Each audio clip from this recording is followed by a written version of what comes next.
नमस्कार।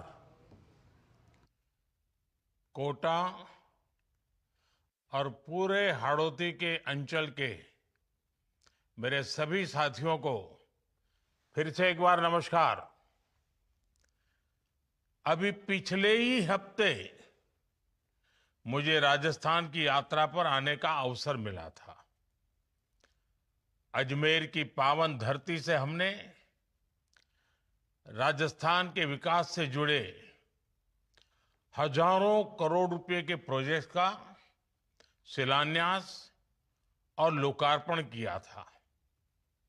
उसी कार्यक्रम में राजस्थान के 21,000 से अधिक नौजवान साथियों को नियुक्ति पत्र भी सौंपे गए थे।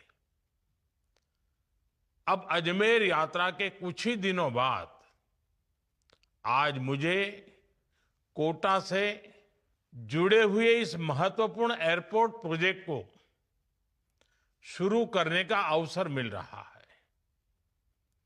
एक ही हफ्ते में राजस्थान में विकास के इन दो बड़े कार्यक्रमों का बहुत बड़ा संदेश है। ये बताते हैं कि आज राजस्थान किस गति से आगे बढ़ रहा है। इंफ्रास्ट्रक्चर हो, युवाओं के लिए रोजगार के अवसर हो, किसानों और माताओं बहनों के लिए योजनाएं हो, राजस्थान में हर क्षेत्र में तेजी से काम हो रहा है।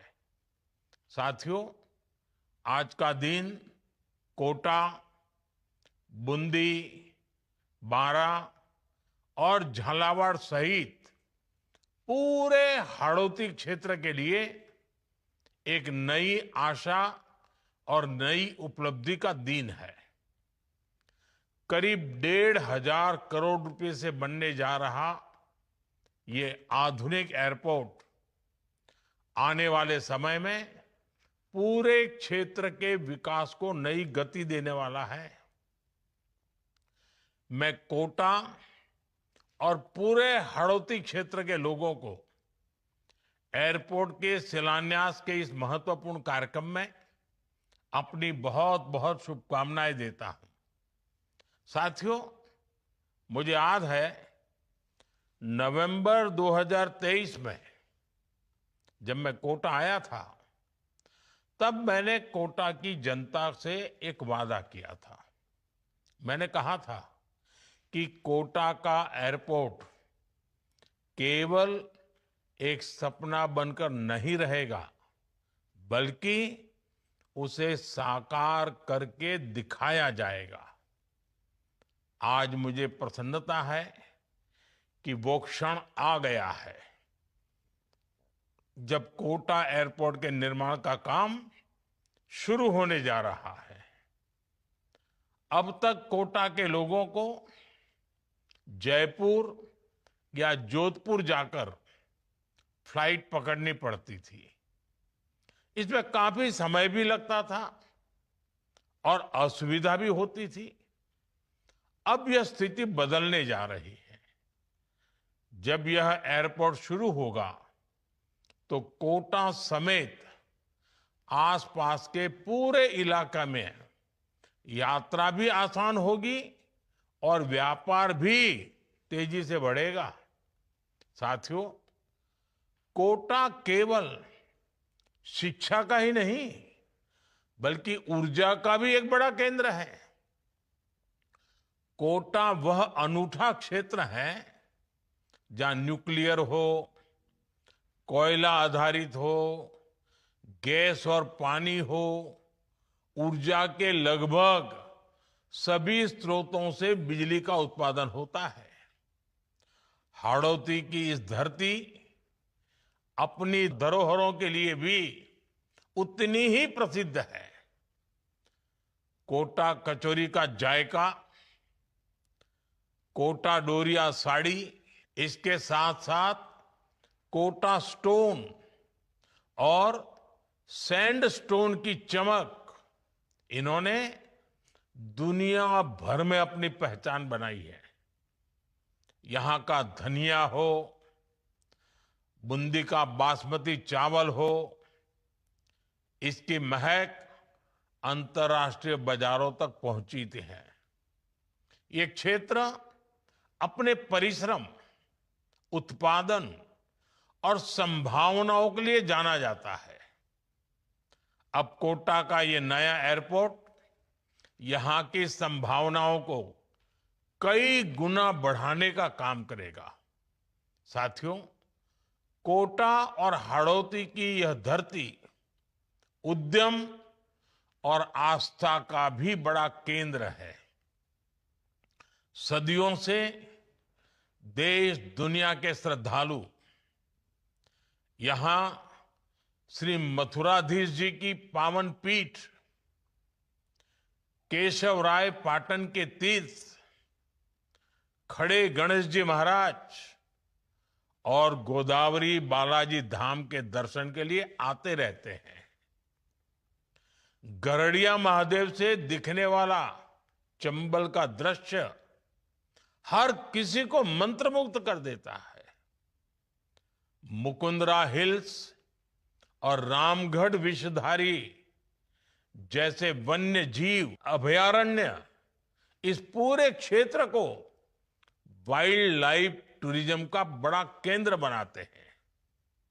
जब हवाई कनेक्टिविटी बढ़ेगी तो देश और दुनिया से पर्यटक यहां आएंगे और इसका सीधा लाभ यहां के युवाओं, व्यापारियों और स्थानीय अर्थव्यवस्था को मिलेगा। साथियों, वैसे भी कोटा आज कनेक्टिविटी के क्षेत्र में तेजी से चारों तरफ जुड़ रहा है, बढ़ रहा है।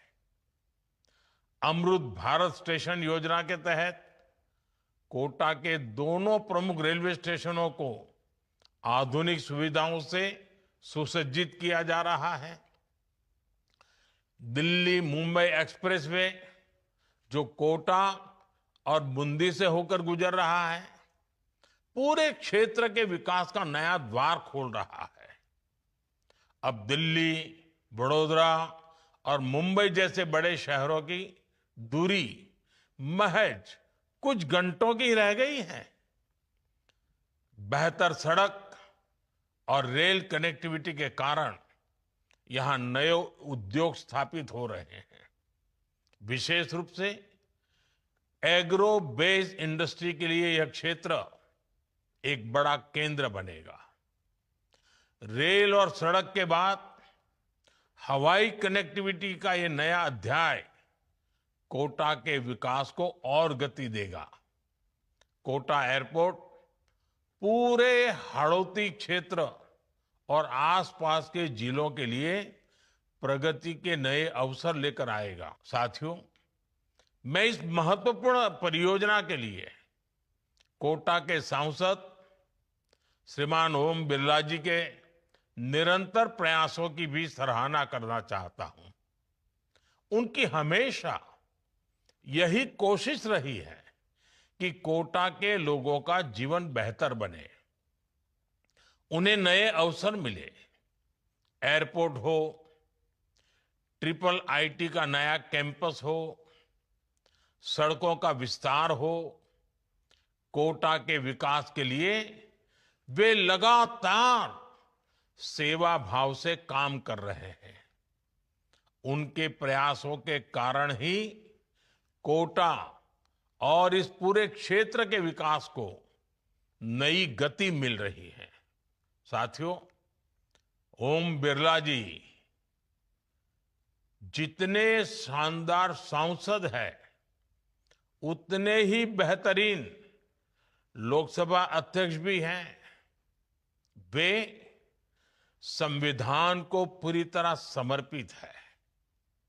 वे संसदीय प्रणालियों के प्रति पूरी तरह निष्ठा रखते हैं। वे आज किसी पक्ष के सदस्य नहीं हैं। वो पक्ष प्रतिपक्ष से पूरी तरह ऊपर है। और मैं देख रहा हूं, जब उनको सदन में देखता हूं, तब मुझे विचार आता है कि शायद शिक्षा की नगरी से आने का प्रभाव है कि वो लोकसभा अध्यक्ष के तौर पर भी एक अच्छे मुखिया की तरह सबको साथ लेकर के चलने की भूमिका में रहते हैं और सदन में जितने भी हमारे माननीय सांसदगण हैं उनको वो अच्छे से संभाल लेते हैं, उनकी भावनाओं को, उनके आग्रहों को बहुत ही आदर करते हैं और एक ऐसे स्पीकर महोदय हैं जो सांसदों का सर्वाधिक सम्मान करने का स्वभाव रखते हैं और कभी-कभी कुछ बड़े घरानों के अहंकारी, उत्पाती अगर कोई छात्र आ भी जाते हैं, वो अपना हुड़दंग करने की आदत तो छोड़ते नहीं है, तो भी वो सदन के मुखिया की तरह सबको संभालते हैं, किसी को भी अपमानित नहीं करते, सबके कड़वे बोल भी झेल लेते हैं और आपने देखा होगा हर बार वो मुस्कुराते हैं, एक मीठी हंसी उनके चेहरे पर हमेशा रहती है। शायद वो भी एक कारण है कि सदन में वो सर्वप्रिय है। साथियों, जब कनेक्टिविटी बढ़ती ही है तो विकास की संभावनाओं में भी नई तेजी आती है। बीते 11 वर्षों में देश के अलग अलग हिस्सों में बने नए एयरपोर्ट्स ने विकास को नई गति दी है। 2014 से पहले देश में 70 के करीब एयरपोर्ट ही बने थे। आज यह संख्या बढ़कर 160 से ज्यादा हो गई है। इन नए एयरपोर्ट्स ने हवाई यात्रा को आसान किया है, पर्यटन को बढ़ावा दिया है, युवाओं के लिए रोजगार के अवसर पैदा किए हैं और क्षेत्र के विकास को नई रफ्तार दी है। हम दिल्ली के आसपास ही देखें तो कई सारे नए एयरपोर्ट शुरू हुए हैं। हिसार में एयरपोर्ट बना है, हिंडन में एयरपोर्ट बना है, जेवर में नया एयरपोर्ट बना है। जब ये एयरपोर्ट बनते हैं, नए टर्मिनल बनते हैं, तो छोटे शहरों में भी नए उद्यम पहुंचते हैं, नई कंपनियां पहुंचती हैं। मुझे विश्वास है कि कोटा का यह नया एयरपोर्ट भी आने वाले समय में इस क्षेत्र के विकास को इसी तरह नई गति देगा। साथियों, जब राज्य सरकार और केंद्र सरकार मिलकर काम करती है, जब नीयत साफ होती है और संकल्प मजबूत होता है, तब विकास की रफ्तार कई गुना बढ़ जाती है। आज राजस्थान में वही हो रहा है। विकसित राजस्थान की यही मजबूत नींव विकसित भारत के संकल्प को और ताकत दे रही है। मुझे पूरा विश्वास है हम सब मिलकर एक ऐसा राजस्थान बनाने में सफल होंगे जो समृद्ध भी हो, सशक्त भी हो और अवसरों से भरा हुआ भी हो। इसी विश्वास के साथ आप सभी को इस शिलान्यास के अवसर पर मेरी बहुत बहुत शुभकामनाएं हैं। बहुत बहुत धन्यवाद। वंदे मातरम।